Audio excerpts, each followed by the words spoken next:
Welcome to Mikam Israel. There are moments in the Torah that seem to defy logic, moments that challenge the boundaries of reason and halacha, and yet within them is often buried the most profound truth. Parashat Tazria introduces one of those moments. A spiritual blemish appears, a nega, a condition that demands clarity, knowledge, and halachic precision. And the Torah declares that only a kohen, even an ignorant one, can decide whether a person is tahor or tameh. Only he can make the call, not the chacham, not the posek, and not the giant in Torah. Because sometimes truth does not lie in understanding. Sometimes it lies in the power of a single word spoken with sacred designation. Even if the kohen doesn't understand what he's looking at, even if a talmid chacham is standing next to him whispering in his ear, still the declaration must come from his mouth. Hu yikra tameh or yikra tahor. He is the one who must say it. Because the halacha is teaching us something eternal. It's not always brilliance that opens gates. Sometimes it's presence. Sometimes it's kavanah. Sometimes it's simply voice. The Tolner Rebbe of Davidsky, Alav Shalom, reveals a breathtaking insight. He quotes a midrash which says that when David HaMelech composed Tehillim, he prayed to Borei Olam that any Jew who recites the words of Tehillim, even without understanding, should be regarded as one who learns the halachot of Nigaim and Ohalot, the most complex sugyot in all of the Torah. Why? Because David HaMelech understood the power of sincere tefillah. He understood that when a Jew is crying throughout Tehillim with a broken heart, even without depth or commentary, he can reach higher than the thousands of pages of scholarship. Just as the Kohen's simple declaration defines halacha reality, so too whispered Tehillim of a Jew can shift the heavenly Gezar Din. And there was once a woman who embodied this truth. Her name was Miriam Mizrahi. She wasn't a rebbitzin or a teacher. She simply washed clothes in Yerushalayim. That was her life.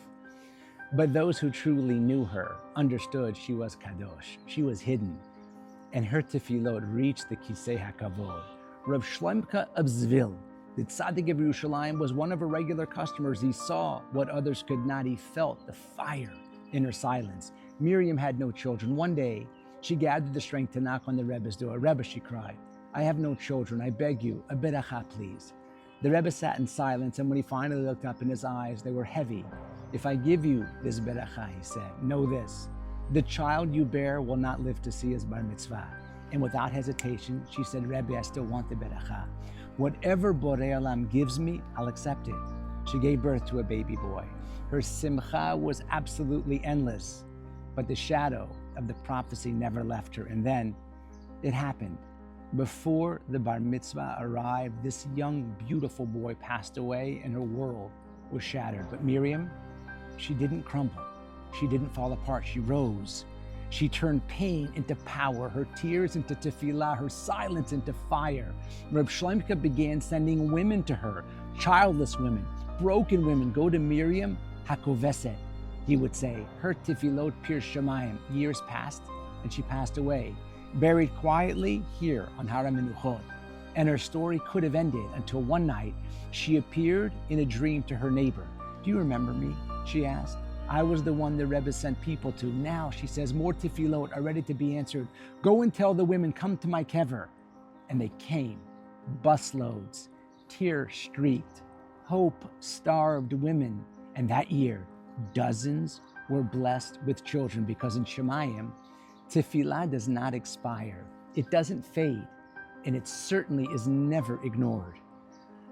Ladies and gentlemen, the words of a kohen, no matter how little he understands, can define purity. The cries of a laundress, no matter how hidden she may be, can bring children into the world. And the tehillim of a Jew, no matter how broken, how unlearned, and how afraid, can reach places that no malach dares to ascend. Because Borei Olam doesn't measure greatness by brilliance. He measures it by sincerity. He measures it by sacrifice and by tefillah whispered through the tears of the silence of pain.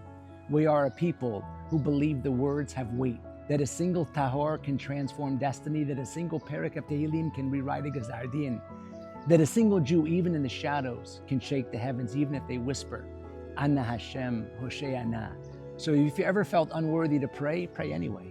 If you ever thought your words were too small, speak them anyway. If you've ever doubted whether your tefillah matters, let Miriam teach you unequivocally it does. Because in the courts of Shemayim, no prayer is ever lost, no whisper is wasted, no tear is ignored. And when the gates finally open, and they will open, it may not be because of the loud, of the learned, of the lofty. It might just be because of you. You, with your whispered Tehillim, your wary voice, your tired heart, who simply refused to stop believing. Mika Amcha Yisrael. Shabbat Shalom from Yerushalayim.